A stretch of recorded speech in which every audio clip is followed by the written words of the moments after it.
जय हिंद फ्रेंड्स, आप सभी का स्वागत है आपके अपने YouTube channel Pramod sir Varanasi में। आज की इस वीडियो में हम पढ़ने वाले हैं जूनियर असिस्टेंट 5512 और यहाँ पर स्टेनोग्राफर के लिए कंप्यूटर के टॉप 20 प्रश्न को। और सभी प्रश्न काफ़ी इंपॉर्टेंट है। यूपी ट्रिपल एससी में ऐसे ही प्रश्न पूछे जाते हैं, बस आप वीडियो के एंड तक बने रहिएगा। टॉप 20 प्रश्न से ज़्यादा यहाँ पर क्वेश्चन लिए गए हैं विथ एक्सप्लेनेशन। ठीक है, चलिए स्टार्ट करते हैं वीडियो को। वीडियो में आगे बढ़ने से पहले बता दें फ्रेंड्स, अगर आप चैनल पर पहली बार आए हैं तो चैनल को जरूर सब्सक्राइब कर लीजिएगा, साथ ही साथ बेल आइकन को भी प्रेस कर लीजिए, क्योंकि जूनियर असिस्टेंट और स्टेनोग्राफर की तैयारी बिल्कुल टॉपिक वाइज करवाई जा रही है। तो चलिए स्टार्ट करते हैं वीडियो को। देखिए, सबसे पहला प्रश्न है यहाँ पर, निम्नलिखित में से कौन सा एक मूल ऑपरेशन कंप्यूटर द्वारा किया जाता है, और इनमें से आपको बताना है कौन सा मूल ऑपरेशन है। तो सबसे पहला ऑप्शन है अर्थमेटिक ऑपरेशन, दूसरा है लॉजिकल ऑपरेशन, तीसरा है स्टोरेज एंड रिट्रीवल। तो जो कंप्यूटर का मूल ऑपरेशन होता है, जो फंडामेंटल यानी बेसिक ऑपरेशन होते हैं, वो क्या होते हैं? अरिथमेटिकल ऑपरेशन, लॉजिकल ऑपरेशन और स्टोरेज एंड रिट्रीवल। यानी तीनों जो ऑप्शन दिए गए हैं बिल्कुल सही है।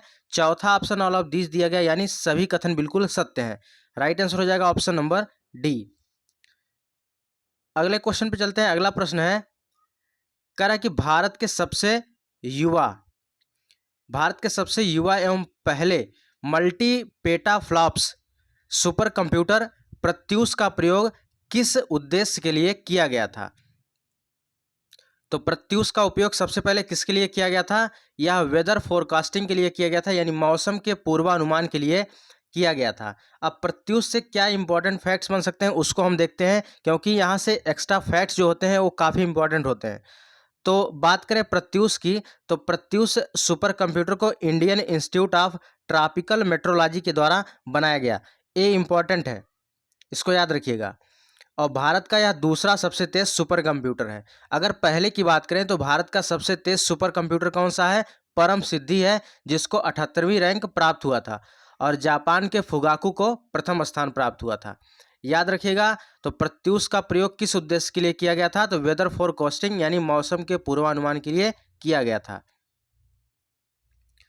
अगला क्वेश्चन है, पहला माइक्रो प्रोसेसर यानी which company manufactured the first micro processor 4004, यानी पहला माइक्रो प्रोसेसर 4004 किस कंपनी द्वारा बनाया गया था?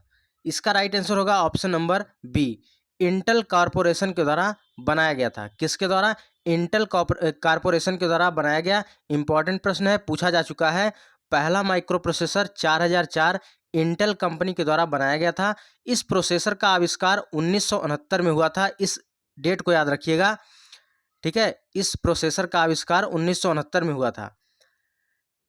तो यहाँ से हमारा क्वेश्चन था, पहला माइक्रो प्रोसेसर 4004 किस कंपनी के द्वारा बनाया गया? तो इंटेल कॉरपोरेशन के द्वारा बनाया गया, और इसकी स्थापना 1969 में हुई। याद रखिएगा, इंपॉर्टेंट है। अगला प्रश्न है, which of the following does not have, यानी यहाँ पर कह रहा है कि कौन सा संभाव्य स्वीकृत नहीं है।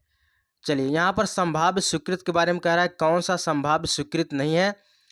Omega automation, geometric automation, quantum finite automation और मैट्रिक ऑटोमेशन। तो इनमें से कौन सा स्वीकृत संभाव्य नहीं है?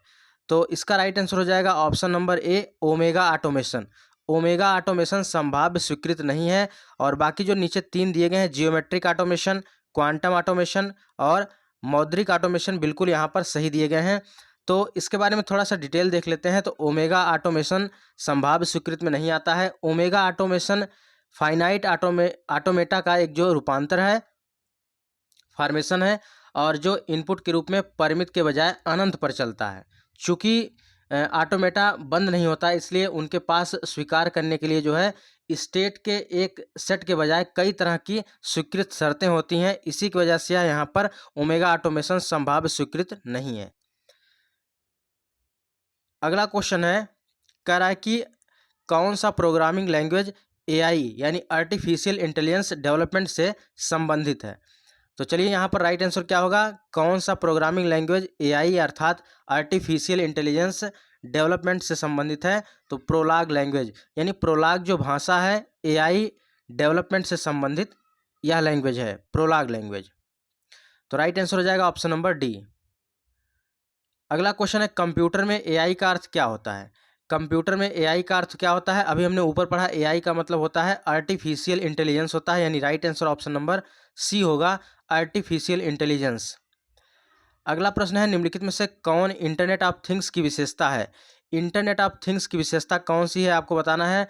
देखिए, इंटरनेट ऑफ थिंग्स की लोग यहाँ पर बात करें तो इंटरनेट ऑफ थिंग्स का आविष्कार कब हुआ था?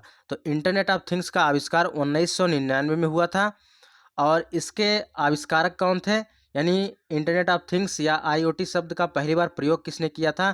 केविन एस्थन ने किया था। किसने किया था? केविन एस्थन ने किया था। इसको भी याद रखिएगा, 1999 में।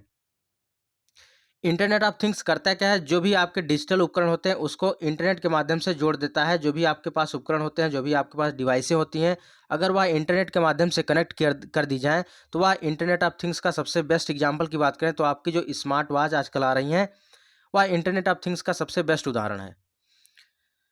तो इसकी विशेषताएं क्या है? कनेक्टिविटी है, डायनेमिक एंड सेल्फ अडेप्टिंग है, स्केलेबिलिटी है। ये सभी इसकी विशेषताएं होती हैं। तो राइट आंसर हो जाएगा ऑप्शन नंबर सभी, ऑल ऑफ द ऑप्शन। अगले क्वेश्चन पे चलते हैं। अगला प्रश्न है, कह रहा है कंप्यूटर के क्षेत्र में लीफो का अर्थ क्या होता है? लीफो का अर्थ पूछ रहा है, तो यानी लीफो का अर्थ होता है लास्ट इन फर्स्ट आउट होता है। क्या होता है? लास्ट इन फर्स्ट आउट होता है। ऑप्शन नंबर सी होगा। अगला क्वेश्चन है, प्रिंटिंग से सबसे पहले, देखिए प्रिंटिंग से पहले पेज के पूर्वावलोकन, यानी जब भी आप कोई पेज प्रिंट करते हैं उसके पहले अगर आप उसका प्रीव्यू देखना चाहते हैं कैसा दिखेगा, तो उसके लिए शॉर्टकट की क्या है? तो कंट्रोल प्लस F2 होता है। क्या होता है? कंट्रोल प्लस F2, यानी राइट आंसर हो जाएगा ऑप्शन नंबर बी। अगर ऐसे बात करें F2 किसके लिए प्रयोग होता है? ऐसे फंक्शन की संख्या कितनी है? फंक्शन की संख्या 12 है। F1 जो प्रयोग होता है हेल्प के लिए होता है, और F2 फाइल का नाम चेंज करने के लिए यानी रीनेम के लिए होता है। वहीं अगर कोई प्रिंट आप कोई पेज कर रहे हैं उसका प्रीव्यू देखना चाहते हैं तो उसके लिए कंट्रोल प्लस F2 प्रेस करते हैं। अगला प्रश्न है, निम्नलिखित में से वर्ड प्रोसेसर में पैराग्राफ फॉर्मेटिंग में क्या शामिल होता है? पैराग्राफ में क्या शामिल होता है? तो यहाँ पर लाइन स्पेसिंग शामिल होता है, इंपॉर्टेंट है। यानी जब आप वर्ड प्रोसेसर में काम करते हैं, पैराग्राफिंग की फॉर्मेटिंग करना चाहते हैं तो उसमें line spacing important role play करता है। अगला है 76 नंबर का, कह रहा है कि निम्नलिखित में से कौन सा बुनियादी रूप से टेक्स्ट फॉर्मेटिंग की विशेषता नहीं है? तो यहाँ पर टेक्स्ट फॉर्मेटिंग की विशेषता कौन सी नहीं है? भाई इटैलिक होता है और अंडरलाइन होता है, बोल्ड होता है, लेकिन कैपिटलाइज नहीं होता है। तो राइट आंसर क्या होगा? ऑप्शन नंबर सी होगा। अगला क्वेश्चन है, MS वर्ड। MS वर्ड का प्रयोग मूलतः निम्नलिखित में से किसके लिए किया जाता है? तो हम जानते हैं MS word is basically use for preparing the various document, यानी विभिन्न प्रलेख तैयार करने के लिए MS वर्ड का प्रयोग किया जाता है। तो इसकी वजह से ऑप्शन नंबर सी बिल्कुल सही हो जाएगा। अगला प्रश्न है, स्प्रेडशीट प्रयोग करने के लाभ क्या हैं? तो यहाँ पर calculating can be done automatically, यानी गणितीय जो गणनाएं होती हैं स्वतः ही की जा सकती है स्प्रेडशीट में, यही इसके बेनिफिट होते हैं। दूसरा क्या दिया है? Changing data automatically updates calculation, यानी डाटा में परिवर्तन होने पर गणनाएं स्वतः ही अद्यतन हो जाती हैं, ये भी बिल्कुल सही है। मोर फ्लेक्सिबिलिटी होती है, यानी अधिक लचीलापन होता है, ये भी बिल्कुल सही है। तो ऑप्शन नंबर डी यानी ऑल ऑफ दीज बिल्कुल सही है। अगला क्वेश्चन है 79 नंबर का, इंटरनेट एक्सप्लोरर कब लॉन्च किया गया था? Internet explorer was launched in, यानी इंटरनेट एक्सप्लोरर कब लॉन्च किया गया था? तो यह 1995 में लॉन्च किया गया था। राइट आंसर हो जाएगा ऑप्शन नंबर डी, 1995। अगला क्वेश्चन है और लास्ट प्रश्न है, लाइनेक्स एक ऑपरेटिंग सिस्टम है, किस प्रकार का ऑपरेटिंग सिस्टम है? तो राइट आंसर क्या होगा? इसका सही उत्तर होगा option number D, open source software है। क्या है? लाइनेक्स जो है ओपन सोर्स सॉफ्टवेयर है, यह यूनिक्स पर आधारित है। लाइनेक्स किस पर आधारित है ये भी पूछता है, तो यह यूनिक्स पर आधारित है। यह ओपन सोर्स सॉफ्टवेयर है। कैसे ओपन सोर्स सॉफ्टवेयर का मतलब क्या होता है? जो सॉफ्टवेयर पब्लिक के लिए बिल्कुल फ्रीली प्रोवाइड किए जाते हैं वो सॉफ्टवेयर यहाँ पर ओपन सोर्स सॉफ्टवेयर होते हैं। तो लाइनेक्स क्या है? लाइनेक्स एक प्रकार का ओपन सोर्स ऑपरेटिंग सिस्टम है।